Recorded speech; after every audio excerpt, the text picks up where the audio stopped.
Please stand to salute the flag. I pledge allegiance to the flag of the United States of America and to the republic for which it stands, one nation, under God, indivisible, with liberty and justice for all. I did not see this. Did you? Clerk, please call the roll. Mr. Dakota? Here. Ms. Doherty? Here. Mr. Gendron? Here. Mr. Gignac? Here. Mr. Hoey? Here. Mayor Kennedy? Here. Ms. Martin? Here. 7 present. The first order of business is the minutes for approval. We have the minutes of the regular school committee meeting of Wednesday, October 4th, 2017 for approval. Do we have a motion by Ms. Martin to approve, accept on file, seconded by Mr. Hoey. Discussion, all in favor, all opposed? So voted. Next is permission to enter. Do we have a motion to approve? Motion approved by Mr. Gignac, seconded by Mr. Gendron. Discussion. Roll call. Mr. Dakota? Yes. Ms. Doherty? Yes. Mr. Gendron? Yes. Mr. Gignac? Yes. Mr. Hoey? Yes. Mayor Kennedy? Yes. Ms. Martin? Yes. 7 yeas, approved. Next, the reports from the superintendent, the first of which is Project Learn. Mr. Superintendent. Thank you, Mr. Mayor. And for Project Learn, we have here LZ Nandi, Director of Project Learn, and we're going to ask her to give us a little presentation on Project Learn and the partnership we have with Project Learn as Lowell Public Schools. Thank you. Thank you so much, Dr. Kelfawe, and thank you so much, Mr. Mayor and honorable school committee members. I'm really delighted to be here with all of you tonight to share a little bit about Project Learn and some of what the work we've been doing with the public schools, and we've been really excited to partner with you and also be kind of an engine to help build those programs that you see as being really significant for the growth of our students. So I'm going to share a few details about some of the programs we're working on, and if you have any questions, feel free to ask. So a little bit about what is Project Learn. Well, we're kind of like Lowell's Education Foundation in a sense, although we don't have an endowment just yet, but we hope to in the future. So we're kind of like the opportunity generator in the schools. And what we look for is developing resources and innovative programs to support student success. And we do that across all the schools, and our work has touched 14,000 students pretty much annually. So here's a little snapshot of Project Learn's current programs. You can see we have a Lowell Loves to Learn Book Nook program for the early childhood and the early years. Nellie Mae School Community Engagement is a new project. It's a program we'll talk a little bit more about called Your Voice Matters. PALS Mentoring is at the high school level. Career Academy, the new full-service community school and alternative high school. There's been a clean energy program and pathways program at the high school, and also alumni relations. We also support things like Idea Camp, Farm to School, and Maker Spaces. So just a little bit about this program. It's kind of been a crowd favorite this year. The Book Nook program, the goal is to bring 10,000 books a year to Lowell kids. And we've already, our goal is to get 15 to 20 book nooks across the community. Right now we have 10 book nooks throughout the community, and we've distributed 4,000 books to Lowell kids, basically age 4 years 0 to 8. And the real goal is to increase access to books and early childhood programming, as well as boosting school readiness, which we know is such an important priority here in the community. You can see some photos of some events we've had. One was a Cambodian Mutual Assistance Association, Cambodian New Year. Also, Eastern Bank hosted a summer book fest in June. There's also, of course, other programs we've worked to support with Mill City Grows, for example. The USDA Farm to School grant supported 8 elementary and middle school garden beds, but now we're up to 14 garden beds across our schools, which is really powerful. And this is all thanks to Mill City Grows and also the real leadership that Lowell Public Schools staff has shown in bringing STEM and hands-on education to our students. Idea Camp serves 225 students a year across 12 workshops. And we had nearly 100 students attend Idea Camp on scholarships thanks to thanks to grants from several different organizations like Trinity EMS, Aligned Credit Union, Verizon Foundation, and United Way's Siegel, or the Summer Learning Program. And of course, with Idea Camp, we had this really fabulous kinetic sculpture, which is sort of the pride and joy of the Rogers STEM Academy. But these students worked on this project, and it was so fun and so fabulous. This is Cheeseburger in Paradise. Couldn't have a better title. And the goal was really to get all the students of the Rogers School and their families involved in this awesome city event of the kinetic sculpture race. So just a quick snapshot. Since 2013, Project Learn has developed about 155 million, I wish it was 155 million. That would really be transformative. We're working on that. Developed 1.55 million to fund technology upgrades that provide digital resources to our 5th grade students, really working towards those science and technology and math and language arts, as well as STEM professional development, our life sciences makerspace for Lowell High, particularly the freshmen, and college and career readiness really through that makerspace. So each year, over 800 students participate in really hands-on prototype building of a DNA double helix, for example, or designing and printing a self-supporting bridge. The Career Academy is a really special program here in the public schools with a $2.5 million federal grant through the full-service community schools. It serves over 110 students a year and offers that online learning, career internships, guest speakers. The first cohort of graduates from the Career Academy was this last spring, and they all received a Lowell High School diploma. The PALS mentoring program serves over 75 students a year, particularly 25 to 30 sort of high-risk students who might not graduate otherwise. And you can see Sonia here on the left was a really talented artist who, through the PALS program, came from being moving from another state. She had dropped out of school in Connecticut, came to Lowell High, got involved in PALS, and it really helped her develop the connections and support so that she could thrive. And now she had sold some pieces of art, and she wants to study art therapy at Leslie. So we work with our alumni through our Lowell High Alumni Association, and you can see some distinguished alums. But we're really looking to develop long-term a campaign for education with our alumni so that we can sustain all of these programs in the future and in perpetuity. Your Voice Matters is, school community engagement is a really important priority, and it's one of the, it relates to one of the pillars of the strategic plan. And we really wanted to help support that and support the efforts. And so we've developed this project through Nellie Mae Education Foundation. We're doing community circles across the city. One tonight is over at CTI, as a matter of fact. And the goal is to build to a sort of a forum around education, but really to engage hundreds of families, parents, and students in, what does it mean to be engaged in our schools, and how can we bring more of ourselves to support the effort with student achievement. So here's just a snapshot of our work supporting 24 schools, over 14,400 students, and we've brought in over $7 million raised specifically for Lowell Public Schools programming. Our vision is that by 2025, Lowell Public Schools has the best, bar none, urban education system in the nation. And of course, there are ways for folks to get involved if they want to be a guest speaker or sponsor a project, host a book drive for our Book Nook project, or join our alumni association. I see some smiles around the room for those who have helped with book drives.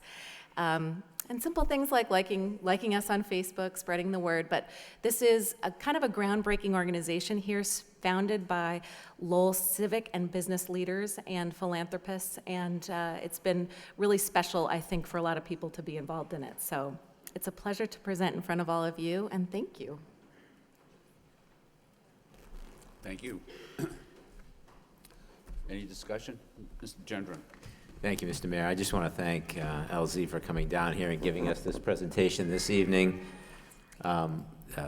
Project Learn is certainly a unique and special organization that we're lucky to have here in Lowell. I mean, $7 million funneled into our system, and $7 million that does projects that we just couldn't touch and we couldn't come near because of the budget restrictions that we have. So We're very thankful for the work and all you folks do, and we look forward to helping you reach that goal of the best urban school district in America. Thank you. Thank you, Mr. Gignac. Thank you, Mr. Mayor. I too want to thank LZ and the folks at Project Learn and your board for being such tremendous partners with us. I think you guys are really a place for innovation in areas that we're unable to fund. So I thank you, and on behalf of the nearly 15,000 students we serve, they thank you as well. Thank you, Ms. Mazen. I was just pointing. Thank you so much for that presentation. I think this is a really important thing to have in the Lowell schools. It's a really great way to spark students' interests at a younger age and give them that foundation to have when they go on to LHS and they can participate in pathways, which gives them an interest and idea of what they want to do in college. And as a member of the National Honor Society, we've done a lot of work with the PALS program, with the student translators, and it's a really awesome support system, and it's made a lot of change. So those are two really important aspects of this program. Thank you. Any further discussion? If not, we'll move on to Lowell Promise. Yes, thank you, Mr. Mayor. At this point, I'm going to ask Dr. Mabry, who is president of Middlesex Community College, who is part of the Lowell Promise of another partnership that we have with the schools, and I'll turn over the mic to him. Thank you, Mr. Mabry. Thank you, Dr. Mabry. Mr. Superintendent, and thank you, Mr. Mayor, for inviting me tonight, and it's a pleasure to present to the school committee here. Today, I'll be talking about the work Middlesex Community College has been doing with Project Learn, who you've just learned quite a bit about, UMass Lowell, the Lowell Public Schools, and community agencies to develop a Lowell Promise Plan that will strive to remove barriers to education and create the educated workforce that this community must have to support continued development. More than 200 Promise Plans in this country are dedicated to increasing educational opportunities and educational attainment levels throughout a community. Promise Plans are motivated by the idea that economic and urban development depends upon an educated workforce, and that is particularly true in Massachusetts.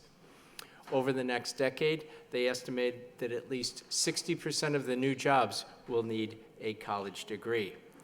In Massachusetts, over 40% of the population have college degrees. But the educated workforce, like many resources, is very unevenly distributed across the state. In Lowell, just under 22% of the population have a degree. So if Lowell is to attract families and businesses and remain competitive in the high-tech economy, it will need a highly educated workforce. And an educated workforce has many advantages because educated workers earn more, they pay more in taxes, they are much more civically engaged, they get married and form families in higher rates, and they are healthier, happier, and live longer.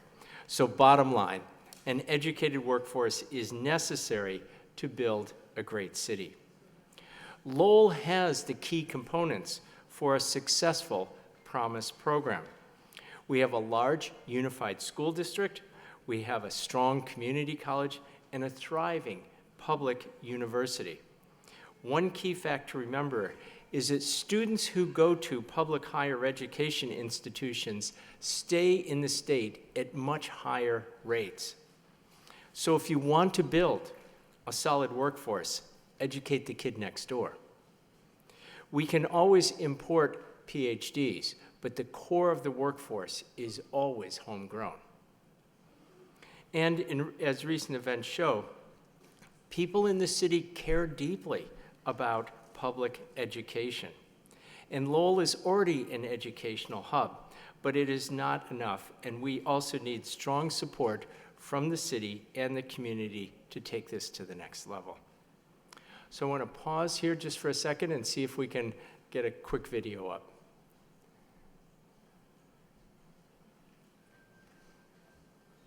I promise to learn and be kind to others. I promise to do my homework. I promise to be better than do better in my grades. I promise to be an advocate and champion for all Lowell Public School students.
As I learned a long time ago, your students will always sell it better than you can. The Lowell Promise Plan is focused on fostering and supporting urban economic development and really supporting this great gateway city and helping to promote a strong public education system, one that builds a workforce with 21st century skills that will be the essential fuel to power development in the next century. We are inviting the community to work with us and support our efforts to build a highly educated workforce in this great city. Thank you. Thank you. Thank you for... Thank you for coming here this evening, President Mabry. Okay. Any discussion? Mr. Gendron. Thank you, Mr. Mayor. Well, how lucky are we to have organizations like Middlesex Community College and UMass Lowell here in right in the city of Lowell, to not only offer those opportunities to our community, but to partner with the Lowell school system and making our system better as well. So thank you for coming down here, and I promise to do all I can to help you in your efforts in that goal. Thank you very much. Thank you. Any further discussion? Ms. Marsden? This is another really great resource. Sometimes you see a lot of kids who maybe aren't too sure how to go to college, and this could be a really great and engaging resource for them to get that final push and make that big jump and next step in their life. Thank you. Any further discussion? If not, thank you very much. Thank you. Moving on to the next report is on class size district-wide. Mr. Superintendent. Thank you, Mr. Mayor. I'll ask Mrs. Durkin to talk about the class size. Yes, thank you. This is a report in response to school committee member Gignak's requests for updates relative to the class size in the district and some of the anomalies that showed up in our district reporting online. And since that time, there are specific scheduling issues that were addressed specifically at the schools, and so that you'll see that the class size in those particular areas that were of concern are down to 27, 27, 20, 26 at this time. Overall, our class sizes are within range, and there are a few middle schools that have class size enrollments that are a bit over 30. Some of those are special programs which can maintain a class size that is larger than that, our allied arts programs. Additionally, some principals have made specific recommendations based on the student population and to make sure that it works for each of the classes at this time. Thank you. Any discussion? Mr. Gignac. Thank you, Mr. Mayor, and thank you, Deputy Durkin, for providing this in a timely fashion.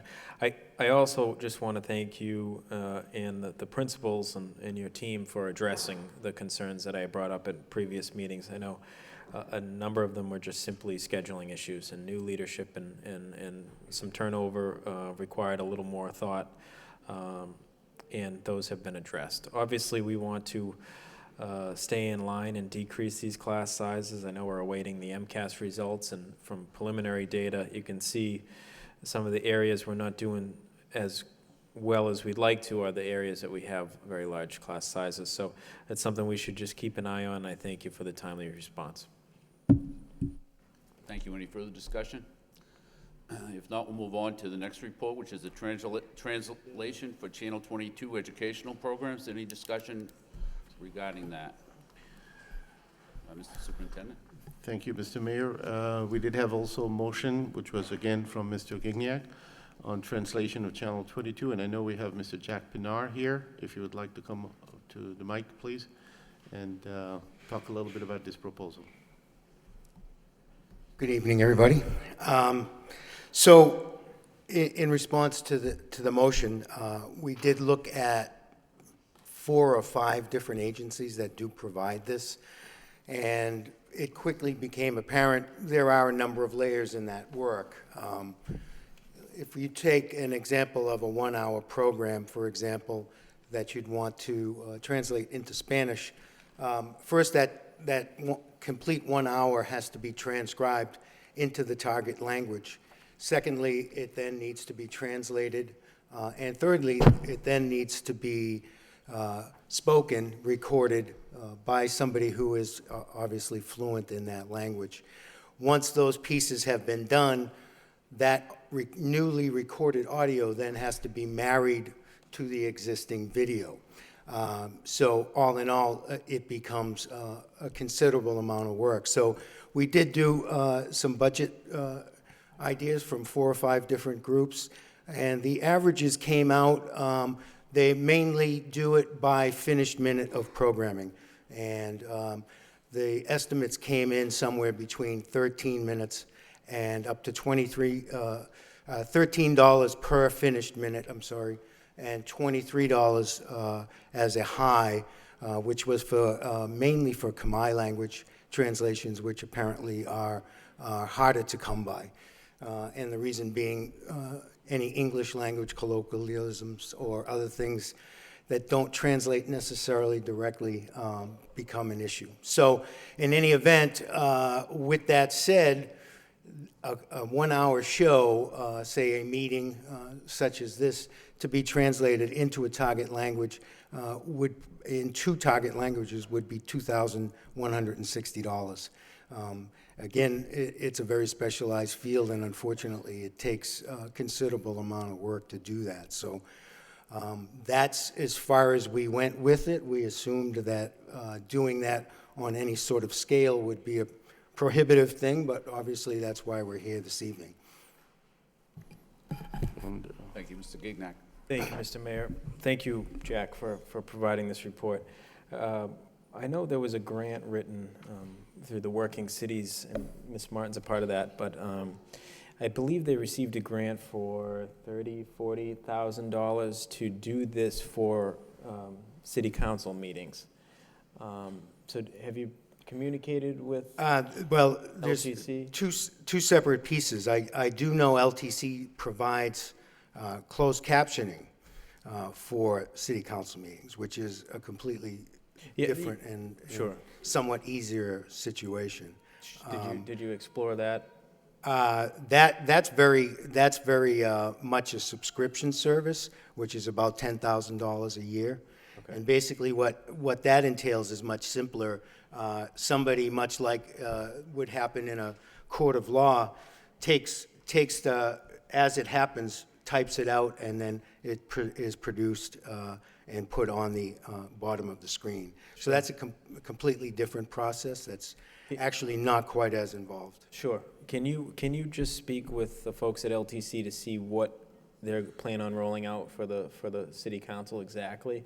Because Sure. ideally, I think we should mirror that for the school committee and try to roll it out at the similar time. And we have a lot of subcommittee meetings, so we can maybe pilot it through some of those subcommittees where it's not live. Sure.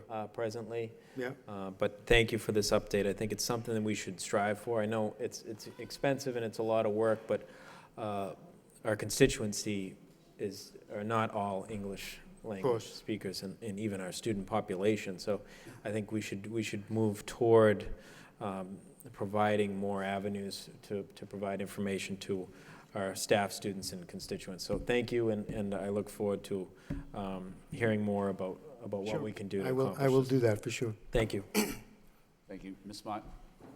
I was just going to bring up the same topic with the Working Cities grant that they had received for the council meeting translation services, that hopefully, I would hope we'd be able to piggyback on that and be able to at least provide the same level of service for school committee meetings. Thanks. Thank you. Any further discussion? If not, we'll move on to evaluating the district-wide absence procedures. Mr. Superintendent? I think that we had I apologize, I just realized there was a printing error, and I want to ask, did you get that on the electronic version, or did we have the same error on the electronic version?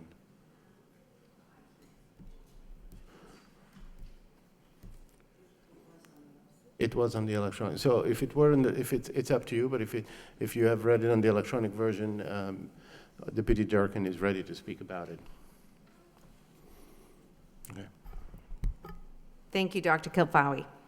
This report is provided in response to the following request by school committee member Jackie Doherty during the October 4th, 2017 school committee meeting, requesting that we review the school district's internal protocols to improve the safety net when parents don't answer the phone and a message is left about an absence. So the current procedures for contacting parents in the event of students' absence are being evaluated at this time. And so in order to really come up with a good, solid plan for going forward, here's what we've done thus far. So we're reviewing and adjusting the times for the Blackboard Connect Ed calls that are automatically going out to schools. We've already put in a purchase order because our current Blackboard Connect calls go out at 11:10 daily and at 5 p.m. So we are contracting with Aspen to adjust those so that they will be school-specific, so that if a school starts at 7:30, within the hour, the calls will go out at that school. If a school starts at 9:30, the calls will go out by 10:20, 10:30. So that PO is in the works, and they will be providing us with the reports so that we can get that out to our schools very soon. So that's one thing. Additionally, we're surveying our principals in all our schools too, and I believe we have just about every school in thus far. And we're looking at what procedures they use. So how do they notify families about informing about school attendance and reporting absences? So we know that many of our schools do a really wonderful job at the start of the school year of saying to families, please call us to notify us if your child is going to be absent. And then we also know that our schools will check that up against their list of absences, and then they know how many calls to make. So some of the schools currently are also making calls home besides those connected calls. So one of the things that we're going to have a discussion with all of our principals about is sharing out the data that we have gained from all of them, and then coming up with some protocols going forward about how we're going to do that. Additionally, for working with the bus companies that transport our students to ensure that we have the personnel on board that needs to be on board, our monitors. Additionally, at the school site end of it, we're looking at how can we better support the bus companies in addressing the drop-offs and the pickups. So we're trying out some systems in schools right now, and we'll have a full report to you within the month. Any discussion? If not, we'll move on to the next item, which is the STEM Academy at the Rogers Instructional Time. Thank you, Mr. Mayor. I had the principal and Deputy Durkin worked together on this. The principal apologizes he's not here. He's had an accident and he's recovering at home for a few weeks, so he apologizes for not being here, but I'll ask Deputy Durkin again to tell us a little bit about her work with the principal. So this is in response to the request by school committee member Jackie Doherty during the September 20th, 2017 school committee meeting, requesting that the superintendent provide information about the instructional learning time for students in grades 5 and 6 from the STEM Academy at the Rogers School in comparison to other middle schools district-wide. So what you have in your report is the overall laws, Massachusetts general laws relative to elementary and middle school instructional learning time. And so an elementary school, according to the state, is designated for schools that provide instruction to grades 1 through 5, 6, 7, or 8, where it's designated. And then a secondary school shall mean a school providing instruction to students in 6 through 12, or any combination thereof. So we have middle schools in Lowell, but they, according to the state, fall within that secondary realm. So schools that are elementary are required to have a schedule to receive a minimum of 900 hours. Those that are secondary are 990 hours. The STEM Academy at the Rogers, as well as all of our schools in Lowell, meet those requirements for instructional learning time as required by the law. There is no separate policy at this present time relative to student learning in the Lowell Public Schools as the district adheres to Mass General Law.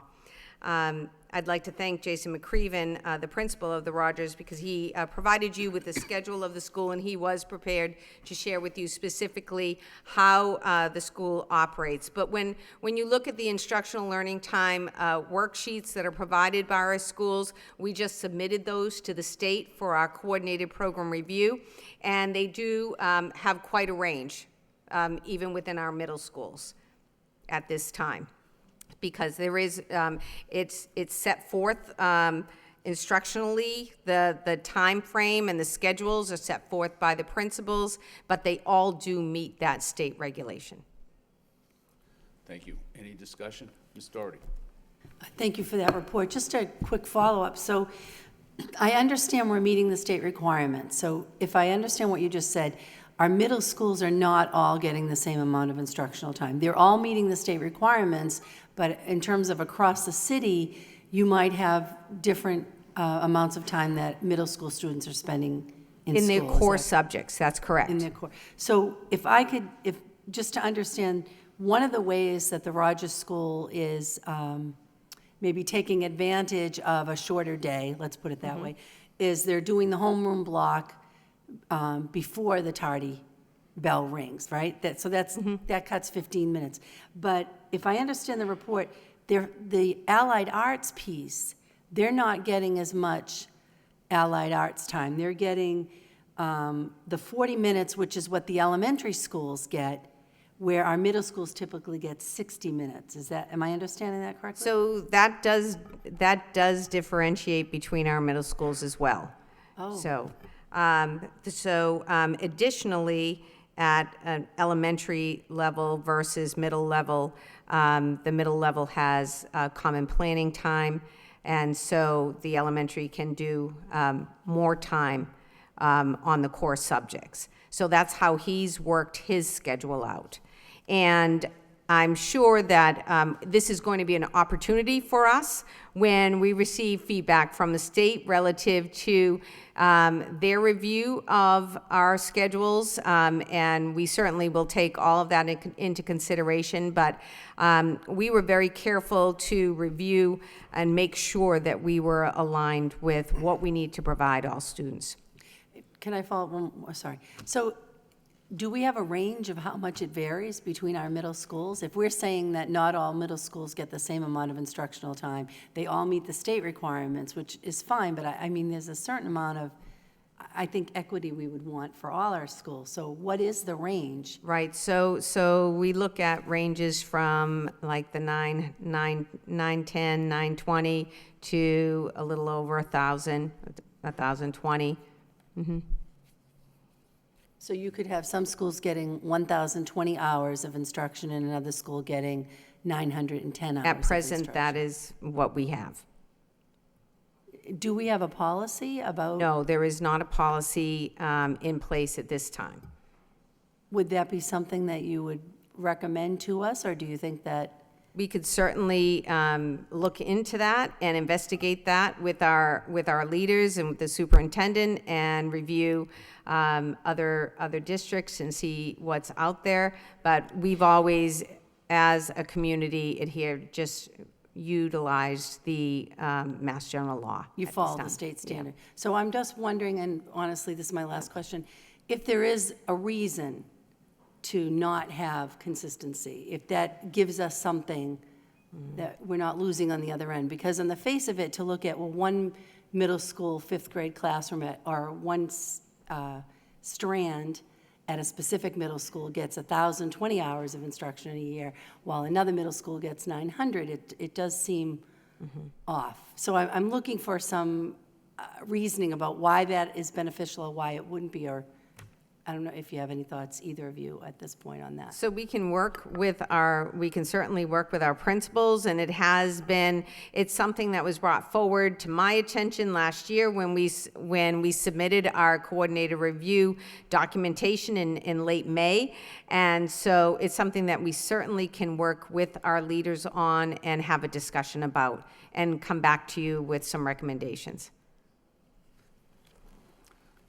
Mr. Gender. Thank you, Mr. Mayor. Yeah, I agree with Ms. Doherty. I think it would be good to understand the differential, if nothing else. And maybe there are good reasons. Maybe giving principals the freedom to do things differently is a good thing. Or maybe, the STEM school does things differently than an art school.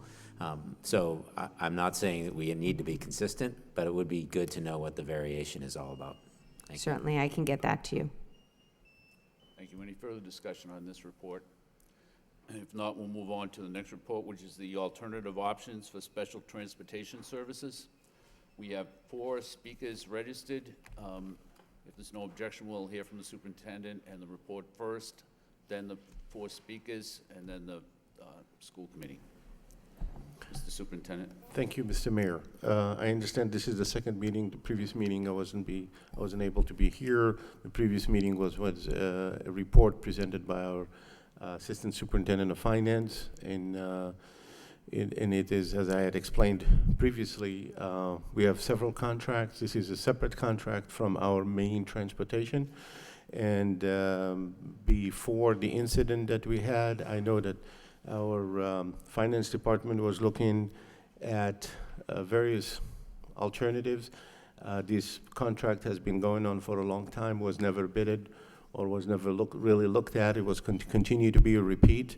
I know that it was reported to me, and I have the file here, that they had several issues with the administration of this contract, issues that pertain to sometimes directly related to students, like missing monitors, constantly principals reporting that monitors as required through the IEP of certain students were not there, and there were a lot of complaints reported to the administration of this company, and really most of them go unanswered. And as a result of that, Mr. Frisch had started looking at other alternatives and presented to you last time one of them. Since then, we had another transportation company. So now we have 3, actually, including SPNR under consideration. And we have NRT as well, which I believe are present here. And we have Pride Star, which I'm not sure whether they're here or not. They are here, who also are interested in this. We have given you all the information on the 3 companies, and it goes back to you to making a decision. Thank you. Thank you, Mr. Superintendent. So the first speaker.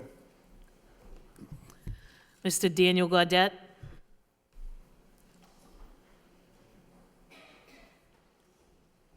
Yeah, I wanted to say, I was here last time talking and everything, and there was a subject brought up before about us being on time and everything. Well, we get numbers of people, we make phone calls. We don't know if the parents are gonna actually be there or not, or if the child is actually still going to the school.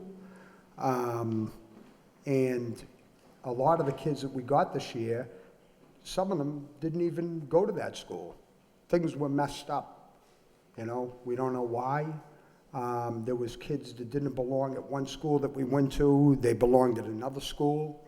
But for time and stuff, we're told to wait 3 minutes when we get to a place.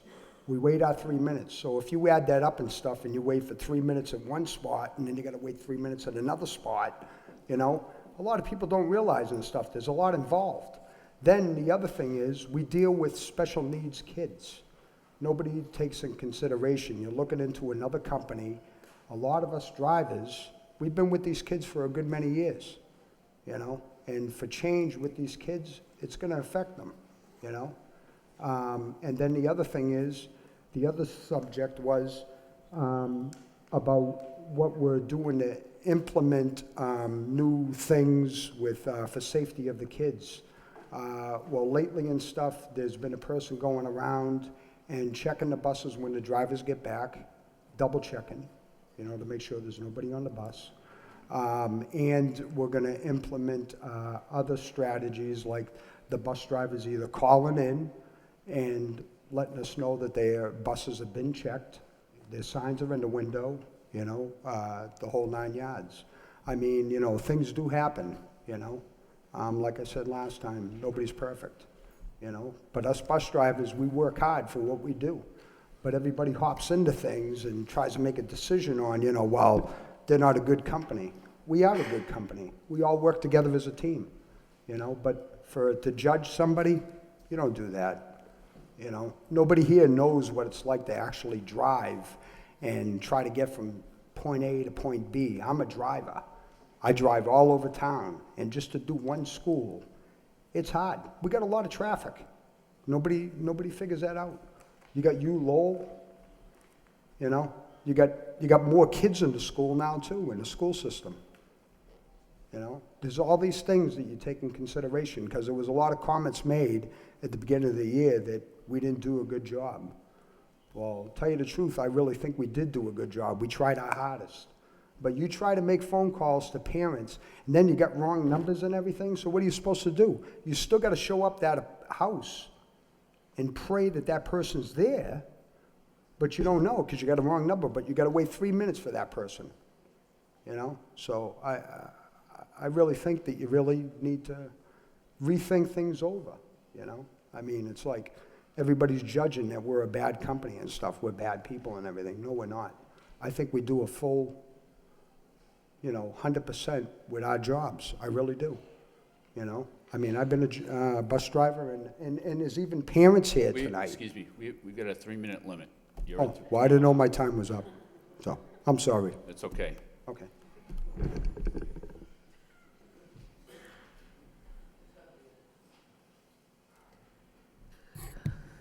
Linda Gass.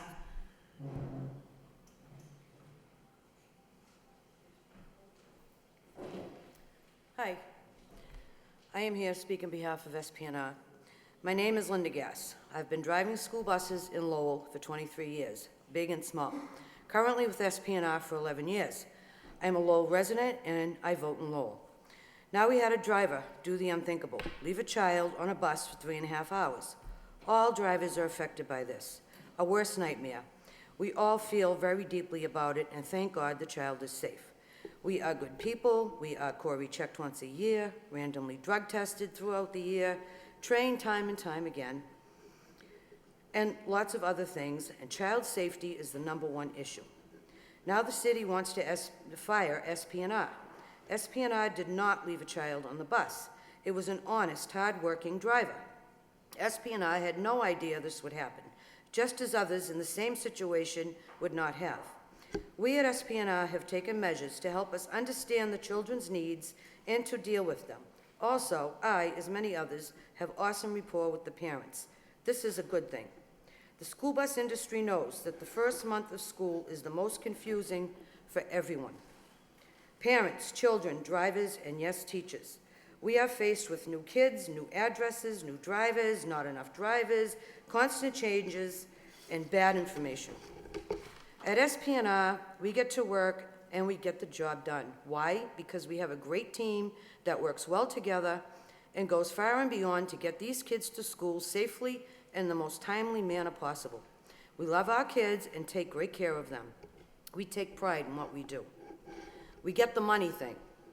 But if you put all your eggs in one basket, although that's not going to happen now because you have a second company coming in here tonight that wants to possibly bid. But before this meeting, there was going to be one. If the contract went to Mr. McCarthy, you would have one person to bid every year, and you would have to take his bid because there is nobody else to go in with him. So I wonder how much would the city be saving, if anything at all, if this ever came about. Ending the contract at this point of time would be a total disruption to the parents, drivers, and most of all, our children. I ask you to reconsider and look further into this before change, if any, is made. Thank you. Thank you.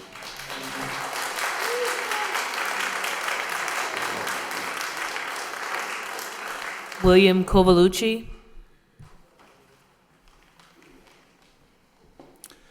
Please let me introduce myself. I am Billy Covalucci, co-owner of SP&R Transportation. I want to start by saying how sorry we are at SP&R about the terrible mistake made by one of our drivers on September 25th, 2017. He is distraught and extremely remorseful. We are thankful that the outcome was not worse and the child is safe. Safety has always been and always will be a #1 concern of everyone working for SP&R. I am here to ask that SP&R be allowed to continue our transportation until the end of the school year in June with a reevaluation at that time. This would avoid another startup for the children and the families of Lowell.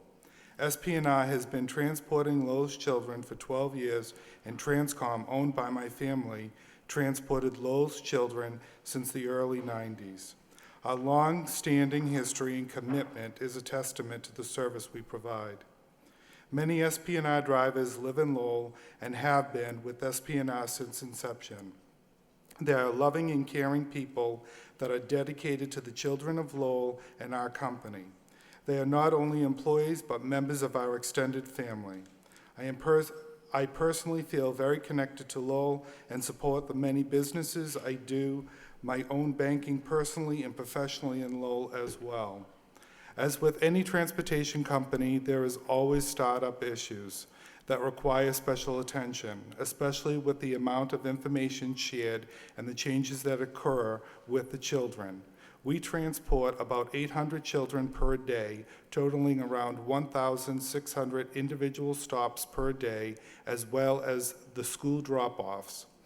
Since school has started, we have had 210 changes and more being received daily. In addition, rescheduling drivers to pick up children from 26 different schools, some of which are across town, in a very short time can be very challenging. Unlike the larger buses that have set pickup locations for multiple children, these are house-to-house pickups, of most with, for one child at a time. I have worked diligently to meet every problem as soon as possible in the most efficient and safe manner. We continually train the drivers and try to ensure that nothing like this happens, but unfortunately, human error was involved. I personally would hate to see my long-standing relationship with the Lowell school system end, but my primary concern is for my drivers, operating staff, and the children of Lowell. This unprecedented termination would be very disruptive to the families and the children of Lowell. Again, the incident on September 25th was terrible, but it does not justify premature termination of a contract and disrupting the families of Lowell and the many Lowell residents employed by SP&R. That being said, if the contract is terminated prematurely, SP&R would have to retain our drivers through the termination date to avoid any disruption in the transportation.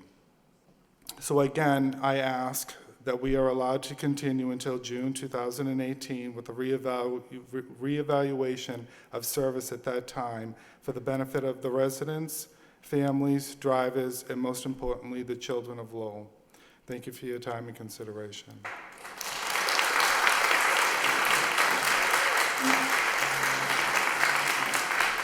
Mr. John McCarthy. Good evening. First off, I want to say that this isn't about the drivers and the monitors of SP&R. I just met with the Lieutenant Governor this morning about the serious problem that we have in the school bus industry right now with retaining and having school bus drivers drive and fill the routes that we so desperately need to be filled. It's a daunting task. Billy and I spoke, and I spoke with his mother prior to this meeting. Whatever your decision is tonight, we will make sure that the safety of the Lowell children is first, and that the drivers that are sitting in this room, again, it is not about them nor the monitors. That's a question. It will be a daunting task. If you choose to turn this over in January to a company that, this is my company, we have done this prior. We were called to do this about 3 years ago in the town of Hudson, where a community lost their vendor, which was Atlantic Express. In 3 weeks, they asked us to produce the vehicles, the drivers, and take over the community. We did that. If you asked my preference tonight, what I think, if you were asking my opinion, I would let this go to June. That would be my preference. I would think that it would be in the best interest of the children and everybody involved here tonight to do that. But if you choose, based on the information that you have in front of you, that the safety and the administration of this company is what it's questioned, and then I accept your decision, and I will do what I need to do to make sure your children get transported quietly and safely to school. Thank you. Thank you. That ends the speakers. Starting. Thank you, Honor. I would definitely like to finish out this school year, and I tell you, I've got a couple of reasons.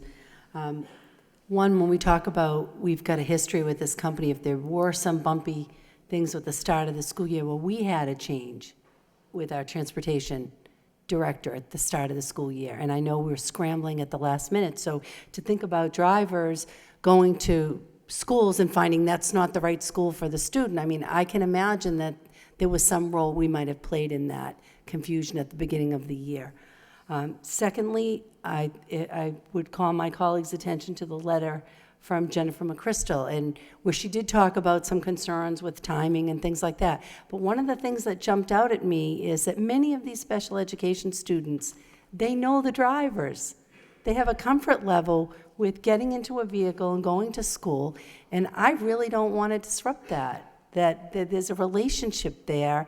And I feel that, and the third one is, I haven't had time to read the latest bid because it was emailed this morning and I was at work. So I don't even know really the full extent of what's in front of us. And so I wouldn't be comfortable to vote on it tonight, but I feel very strongly that unless there's some need to make an immediate decision, that I think we should go through the rest of the school year. I'm open to hear what other people's thoughts and concerns and reevaluate at that time. That would be, I would make that in the form of a motion to delay a decision until a reevaluation occurs after the school year.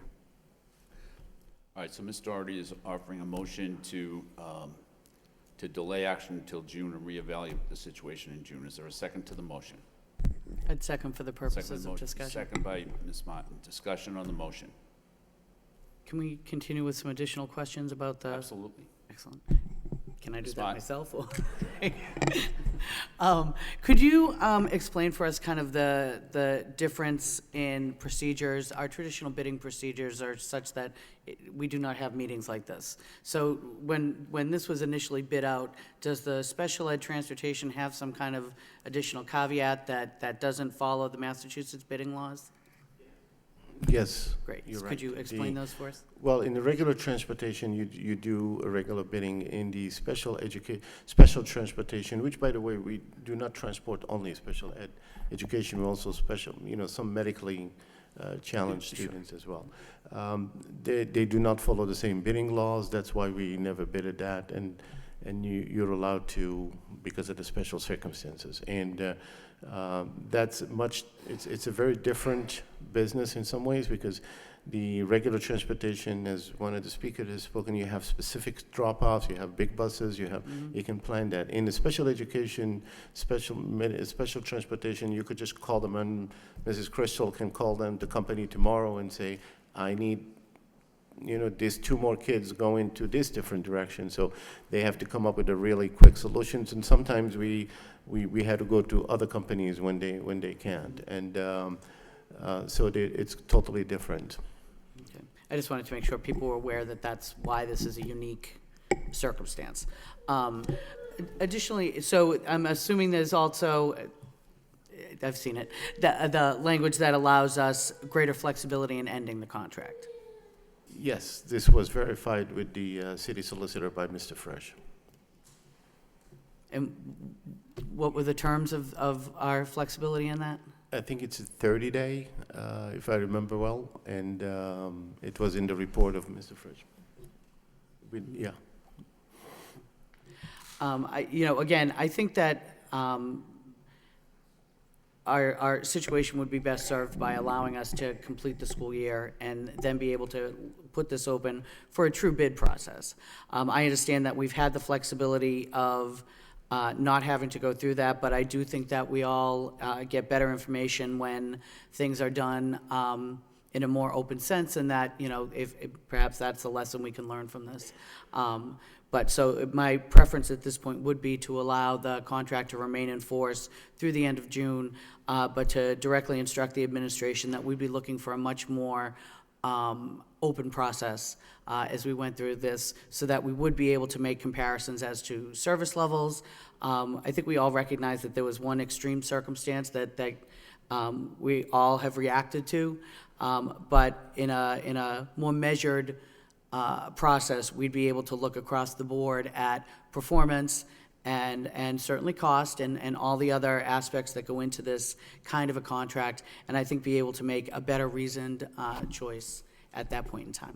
Thank you. Thank you. Any further discussion, Mr. Gignac? Thank you, Mr. Mayor. I have no problem waiting until June or July to actually award it to another vendor if necessary.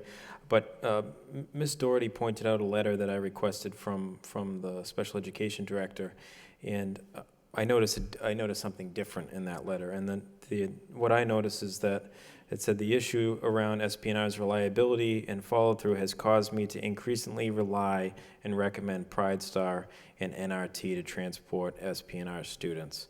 And so it's the recommendation of the special education department to request other options. So I rely heavily on the professionals in the special education department, student support services, as well as the rest of the folks in the administration. So I'm fine with waiting until June, but I think perhaps it's more of a management issue with the vendors, and I think we should seek another opportunity. And I was interested in the Pride Star proposal because they transport students in a different capacity. Mr. Superintendent, can you talk about our relationship with them presently? Just so. Actually, I'm going to ask our Director of Special Education. She's probably most knowledgeable about that. Jennifer McChrystal. Hi, good evening.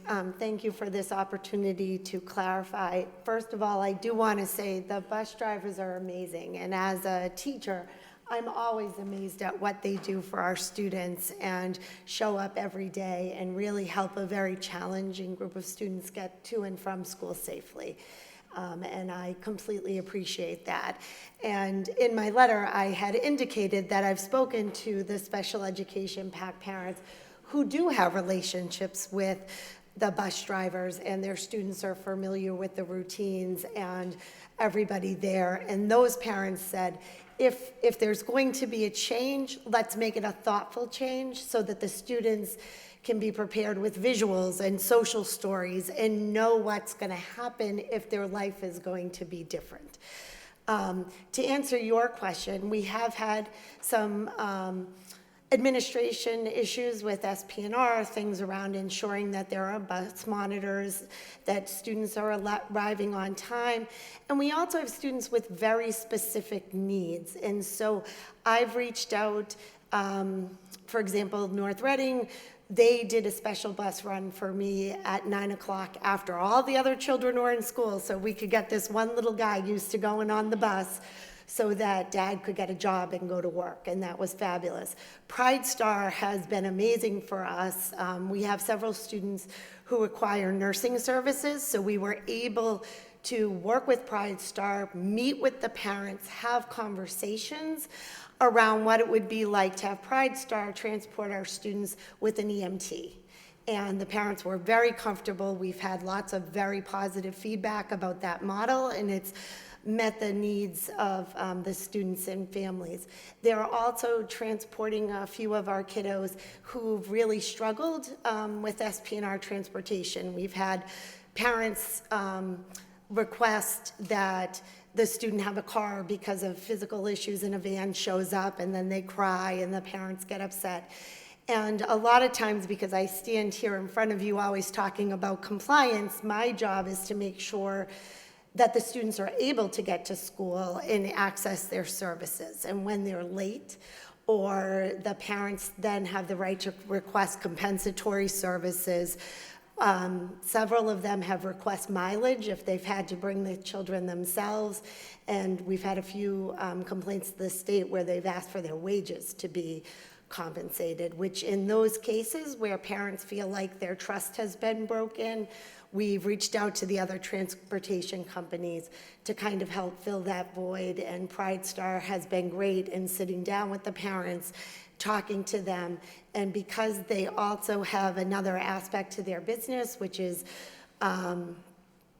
working with kids with autism, they also have special training for kids with behavior, which often, as was stated, these are kids with pretty significant needs. There's sometimes biting and spitting and all of that, and Pride Star has worked on the training pieces so that it's not as alarming sometimes when those things happen. So we've used a continuum of services to make sure each of our students' individual needs are being met, and I don't envy any decision that you all have to make.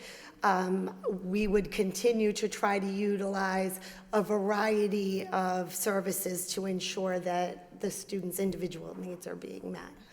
Thank you. Yeah. Are you all set, Mr. Gignan? Yes, Mr. Hoey? Mayor, I feel like this situation, my wife drove a bus for 20 years. This isn't about bus drivers. This is about the company that hires the bus drivers. I think we've had a lot of busing issues in Lowell this year. I think it's time for us not to delay this. I think we do have a motion on the floor, but I think we should accept Pride Star's offer and let them take over in July of 2018. So I would first caution all of you, let's vote on that first motion, and if that doesn't go, I'd like to make a motion that we accept Pride Star's offer. And I think it's an important issue. The bus drivers, I know how they feel. They think I'm going to lose my job. I think that's the farthest thing from the truth. We're going to need all the bus drivers we can get. I'm trying to change a company, and I think it's time for us to put our foot down that nothing like this happens in any other capacity in the school system. If they forget a child in a bus for that long, we have to act, and I think that's the way to do it. Thank you. Thank you. Mr. Gendron? Thank you, Mr. Mayor. Mr. Superintendent, do you have a recommendation on how we should proceed here? And you brought this forward, right? You brought the initial suggestion forward. I'm wondering what your thoughts are on this. Well, my thoughts are that this is not about the drivers, all right? That first and foremost, because I hear a lot from parents that they're very close to drivers, and a lot of the drivers do a wonderful job. We have over hundreds and hundreds of teachers. It's the same thing. When you hear something bad, it's not about all the teachers. It's usually few teachers who don't do their job well, and then they give all the teachers a bad name. 99% of the teachers do a great job. 99% of the parents do a great job. But I don't think this is even about the drivers, even about the ones that do that. This is about this. To me, if you're asking me as a superintendent, things like this should not exist. I should not have a file of over 30 pages of emails going back and forth on issues that remain unresolved. Because these are special educations. We have compliancy with the state that we have to deal with. And we cannot, one little mistake, and this district can be in for millions and millions of dollars. This isn't even about money. This is about the safety of children. And I know that 99% of our drivers are great, and they do a wonderful job. But I'd like to see my recommendation is I want to see this file disappear. I want it to be resolved. This is not a regular transportation. Regular transportation, we can have some leeway and allow some flexibility, but not in this kind of transportation. So could accidents happen like this? Of course they could. We're all humans and we all make mistakes, but these are not accidents. These, when you have constant communication with the SPED department, the transportation department of a family that was notified to pick up, to come and pick up their kid, and a wrong family was called, while the right family is waiting somewhere else. And now I have two sets of parents going nuts, trying to figure out what happened to their children, only because somebody did not pay attention when calling the number. This is what my recommendation: make this file disappear. And I have no problem recommending that we go to June 30 and have a thorough reevaluation, but please take it very seriously. My recommendation will be categorical. If we have, again, this, my recommendation stands. Let's change of company. But if you want to go to June 30, I'm happy to recommend that, but I want to have a very serious reevaluation of this. This is not about the drivers. This is about the administration of the transportation company, and I want to see that resolved. And again, I don't know these people. I have never met you before, and this is not personal in any way. To me, the kids come ahead of everybody else. They come ahead of me, they come ahead of you, they come ahead of the drivers. I want them to be safe. I want this file to disappear. Mm-hmm. And from a financial standpoint, when we talked last, there was a financial savings in switching. Well, I think from a financial standpoint, I think it's as Ms. Martin said, even though the law allows us to bid, not to have to bid this, I think she makes a lot of sense. This is a big project, and we should be transparent, and we should allow for bidding on this one. Yeah. Yes. Well, I mean, obviously this isn't about one incident. I mean, there was one horrible incident that brought this to a head. But obviously there's a file of issues, and we are talking about special ed students, and I will, agree, this is not about drivers, this is not personal. We have a district to run. This is an important thing. We have our director of special ed here talking about reliability issues. We have a file of issues that we've had to deal with this company. The fact that the superintendent brought this before us says to me, this is serious enough where we should take a serious look at making a change here. I am open to making a change based on the information that I've gotten from you. I mean, I want to hear what the rest of my colleagues have to say, but I think the situation is serious enough where we need to send a message that we're not going to accept this type of service. We need somebody who's going to be reliable, have the equipment that makes these types of errors less likely on the buses. And so I'm open to that discussion. Thank you, Mr. Mayor. Thank you. Any further discussion? Ms. Mott? Thank you. Could I ask if we've been able to determine what the dramatic difference is between last year and this year? What would have changed between last year when you were comfortable moving forward with the same company? What happened in the administration that changed? I'll have to wait until I ask the transportation department, unless you have, Jennifer is here, might address some of that. Thank you. So, to be honest, we've used Pride Star last year as well. We've used both companies, North Reading as well, for other issues last year. This has been ongoing with SPNR, and we've put in additional systems in place to try to rectify it. So, for example, there would be a paperwork issue, which, as was stated at the beginning of the year, it's very difficult and challenging to place all of these students in different schools, and sometimes team meetings are happening and things need to switch. And we were having issues with paperwork where we would say to the parents, we've sent it to the transportation company. The parents would call, they'd say they never received it. So we switched our procedures so that we had an email trail to say we sent it on this day. And we've been working with them to put systems in place to help the paperwork pieces of the job go smoother. And so we've been working on this for several years. And then in the cases where parents had persistent complaints that we weren't able to address, that's when we started reaching out to Pride Star and North Reading Transportation to help us address some different issues with parents once their trust was broken. Good. Are you all set? Any further discussion, Mr. Gentry? Ms. McChrystal, while you're at the mic, so on these occasions when you have issues that have to be dealt with and you have Yep. to reach out to another company, does that cost us, we have to pay for that, I assume? So Yes. in addition to the contract that we're paying SPNR, we have to pay additional money to address the situation? Right, right. And we do, North Reading right now does all of our out-of-district transportation. And so, You reduced your cost by $500,000 by doing your outside transportation.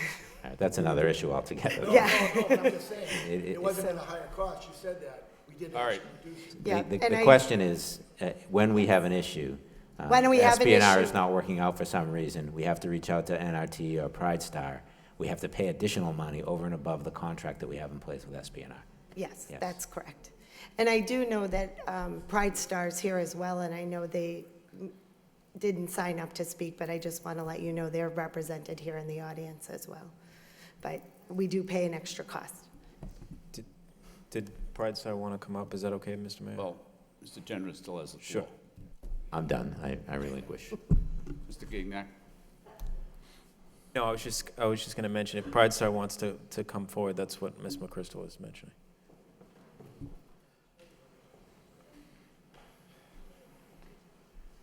Hi, everyone. My name is David Daly. I'm the CEO and founder of Pride Star EMS, headquarters are in Lowell, Mass, on 229 Stedman Street. I didn't want to register to vote. There's a precarious situation going on here. I didn't want to get into a hornet's nest. I can only tell you something that is really legitimate here tonight. I look around at these employees, and I think about my own employees, and I think about how much they care, and I think about how much compassion is in this room. And I can only say to everyone, this is the type of employees that we would want to have at Pride Star EMS. It's the type of employees that have made us successful. It's the type of employees like this that have grown our company from 7 employees in 2006 to over 300 employees today. We take pride in that, and these people here today take pride in their jobs, and that's what we want to share with the students of Lowell. And that's what we've been doing with the citizens, with the students of Lowell, the administration, and numerous towns and cities around here. And I want to make something really kind of abundantly clear here. Not only, we're an ambulance company. Last year and a half ago, we started the Autism Center, which specifically specializes in autism and behavioral issues. These are the kids that we transport every day. Right now, we're talking about busing, and there's a busing contract and there's a special education contract. There's a reason why those two contracts are split. And there's a reason why a company like Pride Star EMS has been called upon to take these children. It's because that's what we do each and every day. Not only do we just service some of the most difficult behavioral children in the city and the surrounding towns, but we take kids on vents. Our paramedics take kids on ventilators who need medications every day. We are the contracted providers for the 2 biggest pediatric nursing homes in Groton and Berwick. I don't want to say them out loud. We are the contracted provider for the Lowell General Hospital, both campuses. We have staff working within those hospitals. What we do is provide specialized transportation. There are 2 unique needs here.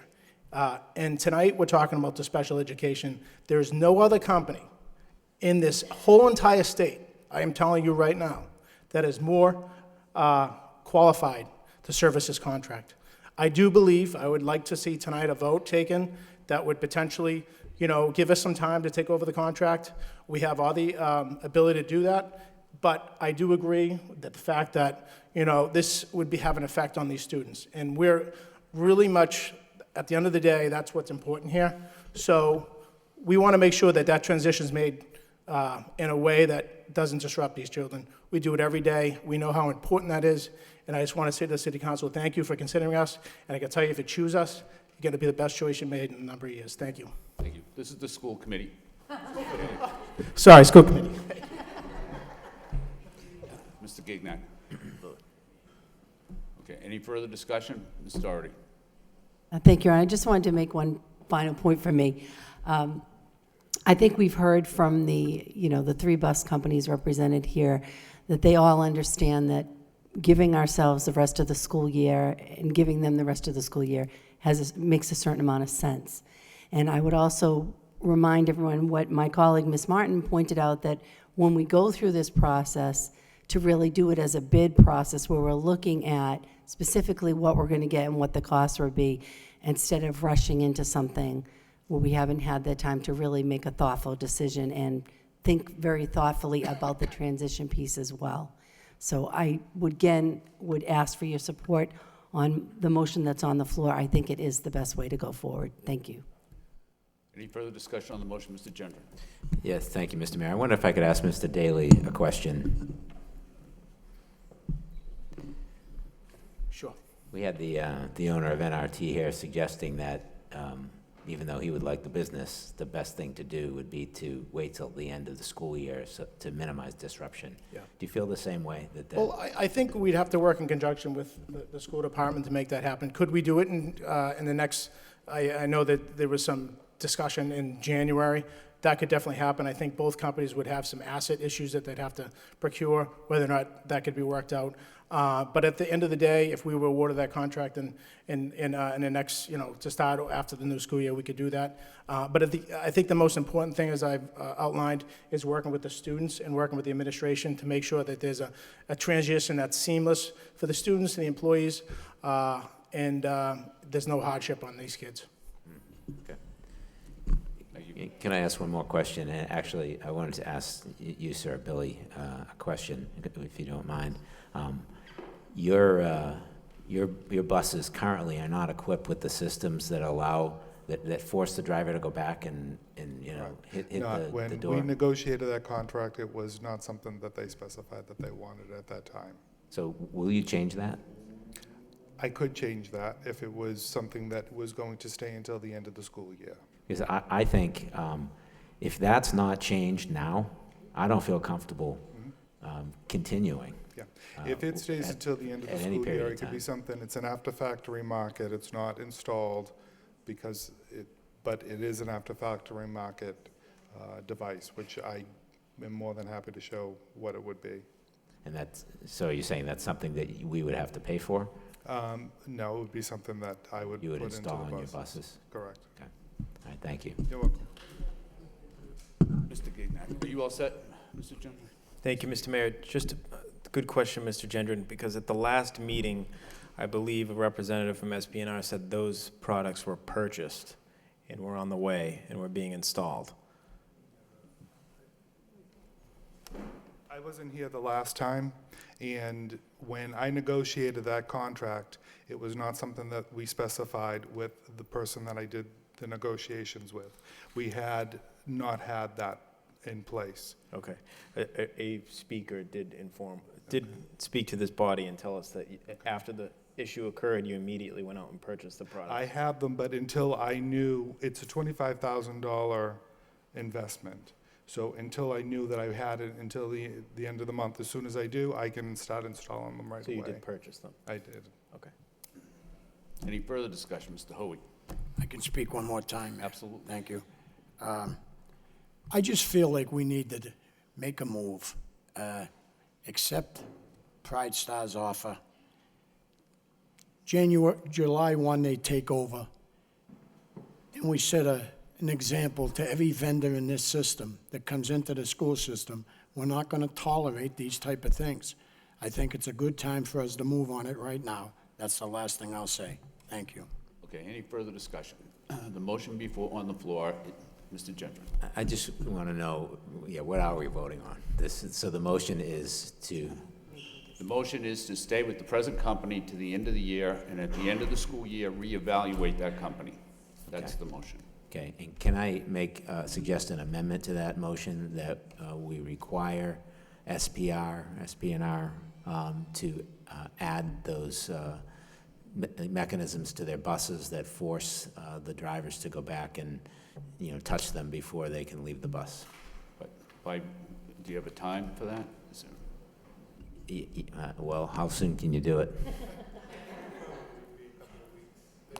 Yeah, I would say, by mid-November, November 15th. I'll be more than happy. November? November 15th, yeah. November 15th. All right, we have an amendment to the motion that the that those things be put in the buses by November 15th. Is there a second to the amendment to the motion? Second by Ms. Martin. All right. Any further discussion? Unfortunately, I'd like to ask for another amendment. Could we, I think based on our conversation, I don't think it's a matter of just us making to the end of June to then reconsider. I think we want to put in place an actual requirement of a bid process that will happen at that point, giving all three companies an opportunity to bid openly so that then we can make the decision at that point with all the information. All right, so Ms. Martin's offering a second amendment that after the company's reevaluated, that there be an open bid process. Is that correct? Yes, I want an open bid process at the end. Thank you. Okay. Is there a second to that amendment? Second by Ms. Doherty. All right, on that amendment, all in favor? Mr. Gignac. All in favor of that amendment? All opposed? So that's it. And you can't have more than two amendments. All right, so roll call on the vote, on the motion as amended. On the main motion. On the main motion as amended. Yes, Yep. thank you. I'm going to be voting no because I agree with Mr. Hoey. I think the superintendent made a recommendation a few weeks ago to terminate this and have a new contract to come in January 1. Now, I completely agree it's not the bus drivers that are the issue here, it's management. I have no problem going till June 30th with this provider. I think we should make a decision this evening and award it to somebody who is obviously filling in and providing an exemplary service for us in areas where our other providers are not. So I will be voting against this for those reasons, and I thank you. Roll call on the motion as amended. Mr. Dakota? Ms. Doherty? Yes. Mr. Gendron? Yes. Mr. Gignac? No. Mr. Hoey? No. Mayor Kennedy? No. Ms. Martin? Yes. 3 yeas, 3 nays, 1 absent, motion fails. Is there another motion? I'd like to move that we accept Pride Star's offer and have them take over in July. Could we? July. Yep. 2018. July or January? I'm thinking July 1st. Okay, that's your motion? Yes. Okay, is there a second to the motion? Second by Mr. Gignac. Discussion on the motion. Ms. Martin? I think much like Ms. Doherty, I received that proposal today at the office and wasn't able to read it. So if you could inform us what the proposal was, that might help us. Mr. Gignac? Perhaps we can change the motion to request the superintendent place this on permission to enter at our next meeting, so we can actually vote on a contract itself. So it's prepared, it's in front of us with the dollar figure. Does that make sense too? Okay, so is that a substitute motion? Yes. All right, we have a substitute motion to place this, to have the superintendent place this on permission to enter at the next. Awarding the school contract to Pride Awarding the Star, contract correct. to Pride Star. Second of the motion by Mr. Hoey. Discussion on the motion. Ms. Doherty? So just for clarification, the motion is now to make a decision at our next meeting to award the contract to Pride Star, but it would not go into effect until after this school year. Is that correct? So we'd be making the decision who we're going to hire soon, but it won't actually be implemented until after the school year is finished. Is that right? Well, if I could, I think it's different from Mr. Hoey's motion. And so I think the spirit of the motion is to transfer from the present company, the present contract to a contract with Pride Star. But I do think that there should be input from the superintendent and as well as both parties. As you know, Mr. Daly mentioned the transfer of assets. I think there's a lot of things that need to be considered before we go forward. But I think that's why we pay the superintendent a lot of money. So I expect that he would do that and have it on the agenda for. But is that the timeline? We'd be making a decision, but it would not go into effect until after the school year. Is that the timeline that you're talking about, Mr. Gignac? Correct. Okay. Mr. Gendron? So I have a little bit of a concern about that because I feel like if we're going to make a change, I don't know why we just don't make the change. If we're going to make the change, I think that you know, in the prior scenario, we were ensuring that the buses were going to be retrofitted with the right equipment and so forth. I think in this situation, we really don't have the time to do that, right? I mean, we don't have the leverage to do that. So I'm fine with making the change I right would now. suggest that either we delay this, as Ms. Doherty said, which I support, or we just decide to make a change and we do it in January. And If I have to change the month to January, I will. Well, it's not your motion anymore, It's it's not? Mr. Gignak's Okay. motion. But I guess I what might I have was, said the what I was wrong trying to month. suggest is that we just leave the motion like that and let the superintendent decide what the timeline should be. Correct. Fair enough. After he's discussed it with both companies. Fair enough. And as well as with the special education coordinator. And that makes a lot of sense to me, rather than to try to. fair enough, I will withdraw Agreed. that. I think that makes sense. That was Okay. the purpose of the motion. Thank you, Mayor, for cleaning it up. Okay. Any further, Ms. Martin? So could we make the request that rather than traditional permission to enter, that we'd receive the information prior to the meeting? That all of the conversations and work that the superintendent and his team does, we'll receive that in writing the Friday before the next school committee meeting, so that we have an opportunity to review it before we're called to vote on it on that Wednesday? So we can do that, Mr. If it's possible. If it's not, we can reconsider the timing.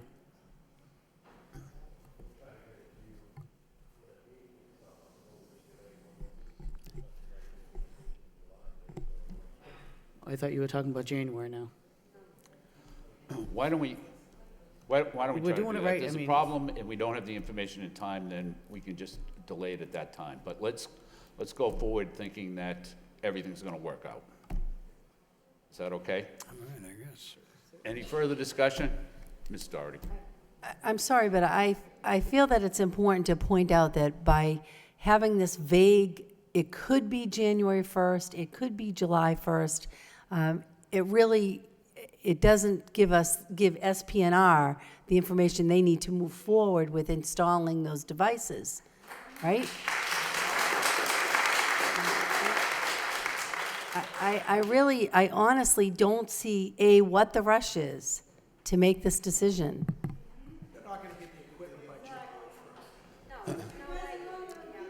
Any further? Are you all set, Ms. Doherty? Are you all set? That needs to be known. Any further discussion? Roll call. Mr. Dakota, Ms. Doherty, No. Mr. Gendron, Yes. Mr. Gignac, Yes. Mr. Hoey, Yes. Mayor Kennedy, Yes. Ms. Martin. No. 4 yeas, 2 nays, 1 absent, approved. The next order of business is the quarterly reports on motions. Any discussion on the quarterly reports on motions? Ms. Martin? I'd just like to make a request that my outstanding motions be addressed. Sorry.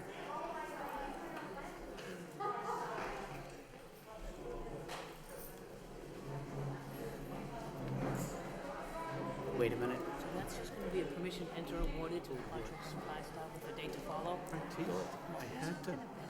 With a date recommended by the superintendent? I was gonna probably.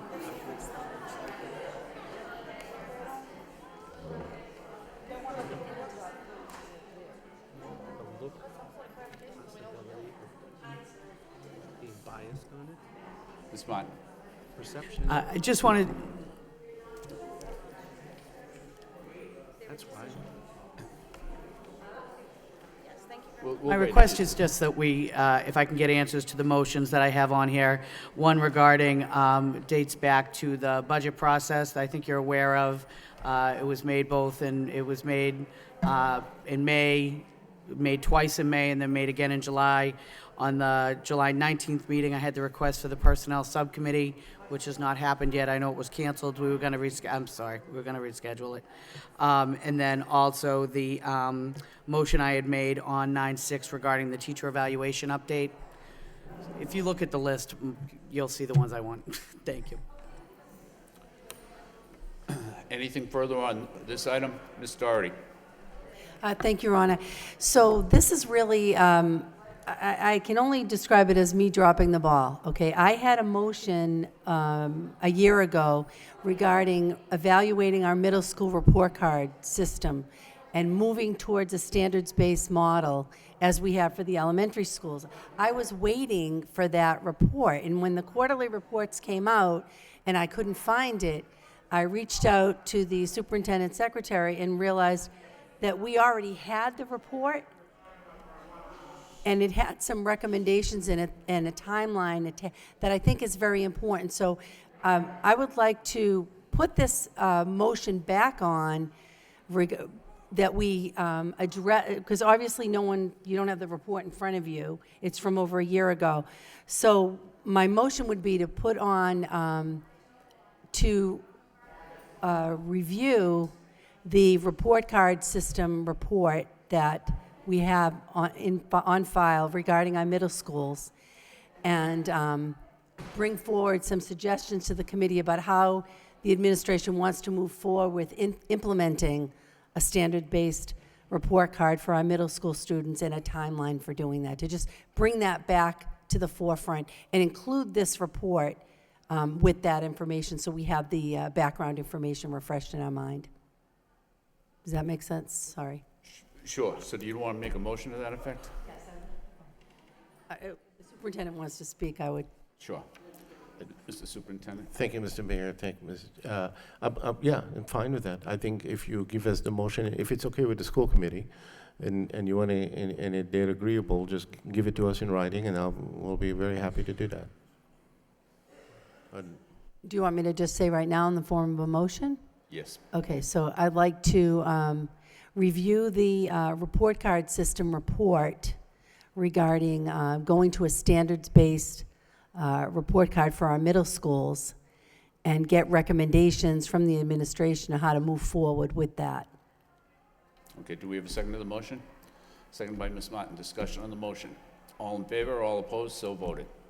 The chair would, is there any further discussion on the quarterly report on motions? Mr. General. Thank you, Mr. Mayor. Mr. Superintendent, there's two motions on there from me regarding the working with the LRTA to provide bus passes to students.